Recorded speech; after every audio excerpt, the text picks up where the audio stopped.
Ohayo gozaimasu. Yan yung heater at saka yung eco fan ginamit ko. Mainit sa loob yan. Nasa loob ako ng tent. Ngayon bubuksan natin. Papakita ko sa inyo sa labas. Ayan po yung mga gamit ko.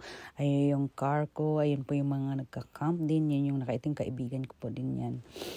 Tutor ko kayo. Tingnan niyo po ang paligid. Kahit sobrang lamig, napakaganda po ang tanawin ng gawa ng Diyos. Tapos tingnan nyo yung, ayan, nakakaalis ng stress, depress, ang paligid, napakaganda.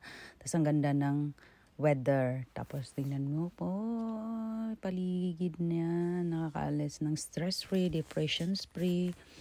Ayan, yun pa mga gamit ko, yung tent, yung tarp. Ayan, papakulo tayo ng mainit na tubig. Inom tayo ng black coffee para mainitan natin itong katawan sa sobrang lamig ngayon sa Japan. Ayan po, nagagawa po ako ng egg. Tapos nilagyan ko siya ng salt and pan. Tapos nilagyan ko peanut butter na may creamy, na may, ayan. Then, nagluto din ako ng itlog. Nagluto din po ako ng hotdog. Thank you for watching. God bless.